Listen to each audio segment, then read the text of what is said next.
2025년 6월 22일 이번 주 하나님께서 주시는 말씀은 누가복음 2장 15절에서 20절의 본문을 가지고 말씀대로 살자라는 제목으로 하나님 말씀을 나누고자 합니다. 먼저 서론으로 2장 15절의 말씀과 2장 20절의 말씀을 먼저 조금 살펴보고자 합니다. 2장 15절에 이렇게 시작됩니다. 천사들이 떠나 하늘로 올라가니, 자, 천사들이 떠나서 하늘로 올라갔다.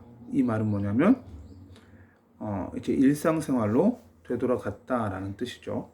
바로 이 본문의 바로 앞 부분에 뭐가 있냐면 천사들이 이 목자들 곁으로 와서 옆에 서서 말도 하고 그렇게 이야기를 나누는 장면이 나왔습니다. 그렇게 천사와의 만남의 시간이 이제 끝나고 이 천사는 하늘로 올라간 거죠.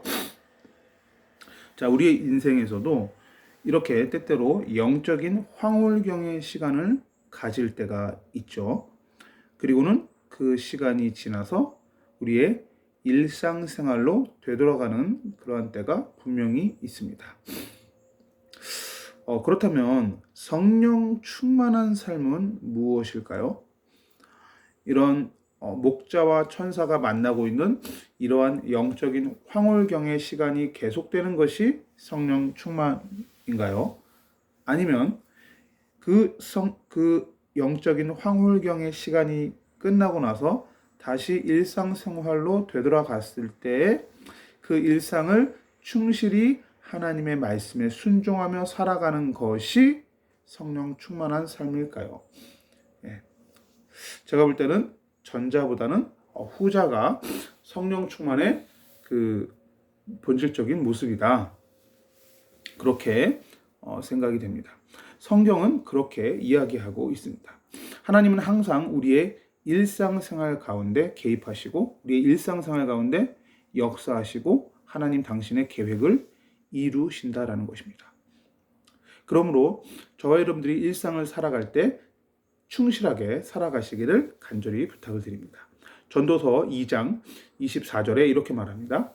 사람이 먹고 마시며 수고하는 것보다 그의 마음을 더 기쁘게 하는 것은 없나니 내가 이것도 본즉 하나님의 손에서 나오는 것이로다. 즉 바꿔 말하면 하나님께서 먹는 일, 마시는 일, 그리고 수고하며 일하는 그것을 통해서 우리가 마음에 기쁨을 얻도록 그렇게 우리를 만드셨다라는 겁니다. 이것이 바로 하나님께서 우리에게 일상생활을 주신 이유이고 일상생활 자체가 하나님의 축복인 것이죠. 자, 먹는 것, 마시는 것, 일하는 것, 이 세 가지를 우리는 다반사라고 표현합니다. 5글자로는 일상다반사라고 표현하죠. 그래서 보통 우리가 흔히 자주 일어나는 일을 표현할 때 그것은 다반사다, 그것은 일상다반사다, 늘 일어나는 일이다, 이렇게 표현을 하죠. 자, 날일자에 항상상자에 차 마실 다자에 밥 반자에 그리고 일할 때 일사자를 써서 일상다반사라고 합니다. 즉 먹는 일, 마시는 일, 그리고 일하는 것, 이 세 가지를 다반사라고 한자로 표현할 수 있죠. 그러니까 우리가 보통 일상다반사라고 표현한다는 그 표현이 있다라는 건 뭐죠? 그렇게 우리의 삶이 이루어져 있다라는 겁니다. 근데 성경은 이것을 이야기하면서 이 일상생활 가운데 기쁨을 누리라는 겁니다. 우리가 특별한 기쁨을 찾으려고 하면 자꾸 우리의 신앙이 불건전한 신비주의로 갈 수 있는 것이죠. 우리의 하루하루의 삶 속에서 하나님과의 임재와 동행을 경험하시기를 간절히 부탁을 드립니다. 그렇게 하나님은 우리의 삶에 개입하십니다. 자, 누가복음 2장 20절 끝에 보면 마지막에 이렇게 끝나죠. 돌아가니라. 그러니까 즉 목자들은 이제 일상생활로 되돌아갔다라는 것입니다. 자, 그런데 성경은 이러한 일상생활로 되돌아간 목자들만 기록하고 있는 것이 아니라 그냥 이 황홀경의 시간에 계속해서 머무르기를 바랐던 그러한 어린아이와 같은 신앙을 고백했던 한 인물을 기록하고 있습니다. 바로 마태복음 17장 1절에서 8절에 기록된 변화산의 기적입니다. 거기에 보면 베드로가 나오죠.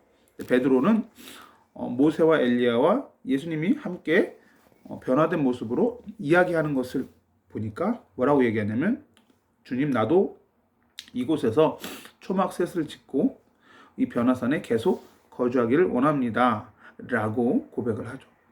그러니까 여기서 떠나고 싶지 않습니다 라는 고백입니다. 자, 마태복음 17장 4절을 제가 읽어드릴게요. 베드로가 예수께 여쭈어 이르되, 주여, 우리가 여기 있는 것이 좋사오니 만일 주께서 원하시면 내가 여기서 초막 셋을 짓되 하나는 주님을 위하여, 하나는 모세를 위하여, 하나는 엘리야를 위하여 하리이다.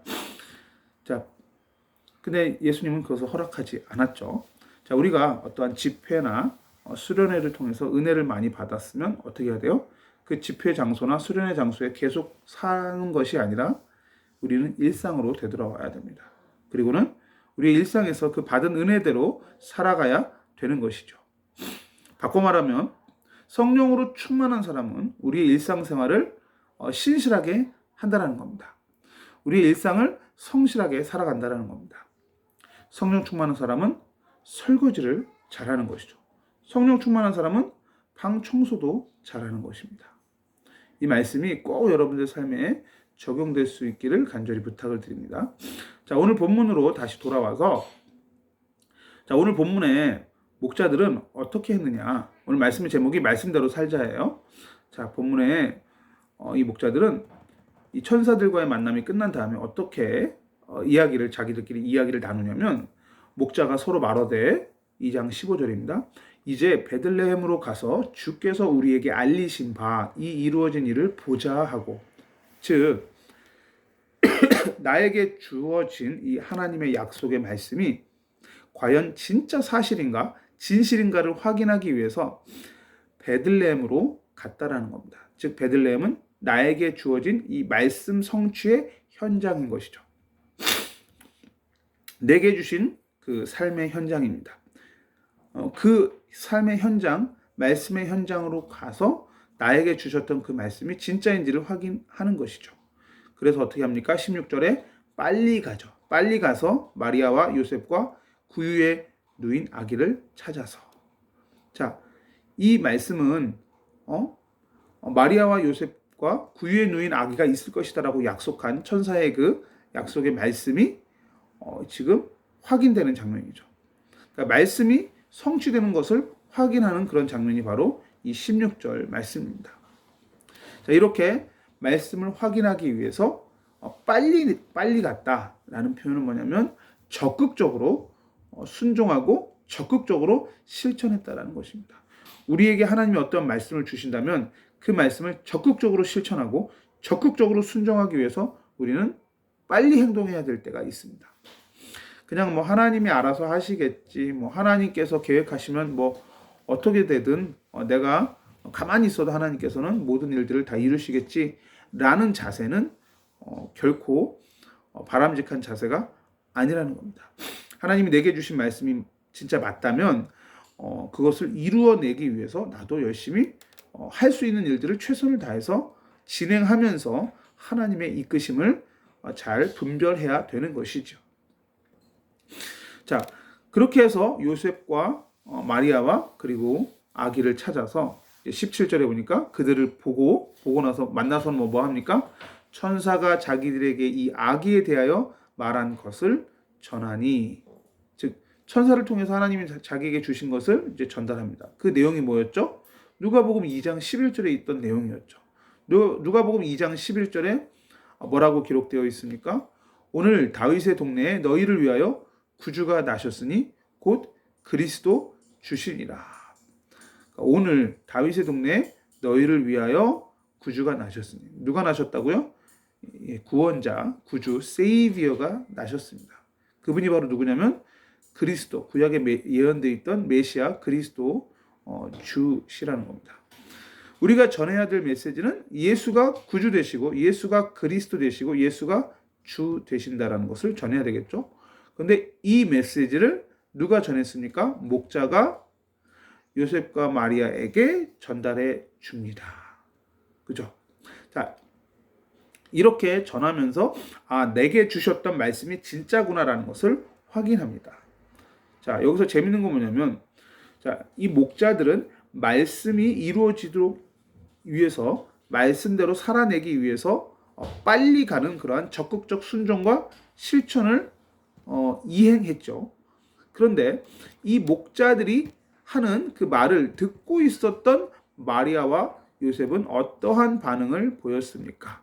그 부분을 조금 살펴보면 우리가 신앙생활을 조금 더 어떻게 해야 될지를 생각해 볼 수 있을 것 같아요. 자, 이렇게 목자들이 메시지를 전했을 때 18절은 이렇게 말합니다. 듣는 자가 다 목자들이 그들에게 말한 것들을 놀랍게 여기되. 들었던 사람은 마리아와 요셉입니다. 그죠? 아기는 이제 막 태어났으니까 이제 못 듣는다고 가정하고. 자, 듣는 자가 다 목자들이 그들에게 말한 것들을 놀랍게 여겼다. 여기서 듣는 자는 마리아와 요셉이겠죠, 그러면. 근데 마리아의 반응과 요셉의 반응이 다릅니다. 자, 마리아는 어떤 반응을 보이느냐? 19절입니다. 마리아는 이 모든 말을 마음에 새기어 생각하니라. 영어 성경에 보니까는 treasure라는 단어가 나와요. 그러니까는 보석처럼 여겼다는 거예요. 보물처럼 소중하게 여겼다라는 표현인 거죠. 그러니까 하나님의 말씀을 딱 들었을 때 마음에 새기고 아주 소중하게 생각하고 생각했다는 건 깊이, 그죠? 간직하고 묵상했다는 겁니다. 그러니까 깊이 생각한 겁니다. 마음에 그냥 꼭꼭 새겨놓은 겁니다. 자, 이제 재밌는 건 뭐냐면 요셉과 마리아가 둘 다 이 목자들의 이야기를 들으면 놀랍게 여긴 건 사실이에요. 즉 요셉도 깜짝 놀란 거죠. 어머나 진짜야? 하면서 깜짝 놀란 겁니다. 그리고 마리아도 역시 진짜예요? 하면서 막 깜짝 놀란 거예요. 그러니까 두 명 다 놀랐는데 재밌는 건 뭐냐면 성경은 누구만 기록하고 있죠? 마리아만 기록하고 있다는 겁니다. 내 뱃속에서 얼마 전에 태어난 이 아기가 인류의 구주이시고 메시아 그리스도 주인이시라는 게 놀랍게 여겨질 뿐만 아니라 그 말씀을 마음에 새겨 생각했다는 겁니다. 그런데 왜 요셉은 이 시점에서 목자들이 전하여준 하나님의 말씀을 마음에 새기지 않았을까요? 성경은 요셉은 나오지 않는단 말이에요. 정확한 이유는 알 수가 없겠죠. 그렇지만 우리가 이것은 추정할 수가 있습니다. 이건 여기서부터는 어떤 신학적인 배경이 있는 게 아니고 추정입니다. 자, 마태복음 1장 25절에 아들을 낳기까지 동침하지 아니하였다. 나음의 이름을 예수라 하니라. 라는 이 요셉의 그 평상시의 행동을 봤을 때는 요셉은 이 마리아가 지금 잉태했고 낳은 이 아기가 인류의 구주인 메시아라는 것을 알고 있었다는 겁니다. 믿었다는 거죠. 그렇기 때문에 후세대에게 혹시라도 이 예수가 동정녀 탄생이 아니야라고 말할 빌미를 제공하지 않기 위해서 마리아와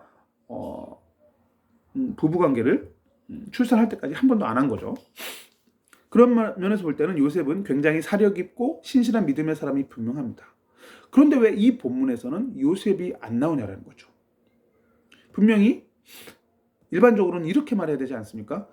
듣는 자가 다 목자들이 그들에게 말한 것들을 놀랍게 여기되 요셉과 마리아는 이 모든 말을 마음에 새겨 생각하니라. 이렇게 나와야 된단 말이에요. 근데 왜 요셉은 빠지고 요셉과 마리아가 아니라 마리아만 나오냐라는 거죠. 그럼 이 시점에서 요셉은 뭘 하고 있었을까? 이 부분에 대해서 참 궁금증이 생겼어요. 근데 다니엘서에 보면 우상에게 절했던 사람 이제 풀무불에 들어가는 그 장면에서 다니엘이 없고 사드락 메삭 그 다니엘의 세 친구, 그죠? 다니엘의 세 친구만 거기에 있는 거예요. 그럼 그 장면에서도 다니엘은 어디 갔을까? 이런 의문이 또 생기는 장면이 있습니다. 제가 볼 때는 아마 이 본문에서 요셉은 잠시 딴 생각을 하지 않았을까? 이런 생각이 듭니다. 지금 뭐냐면 우리가 예배 드릴 때도 가끔 멍 때릴 때 있지 않습니까? 가끔 딴 생각할 때 있지 않습니까? 그죠? 예배에 집중하지 못하고 말씀에 집중하지 못하고 그죠? 다른 생각할 때가 있단 말이죠. 아마 요셉이 이 본문에서 이 시점에서 그렇게 하지 않았을까? 이건 어디까지나 추정이에요. 그죠? 그랬지 않았을까라는 뭐 신학적으로 근거가 딱 있는 건 아닙니다. 근데 충분히 우리에게 우리가 적용할 수 있는 부분은 분명히 있습니다.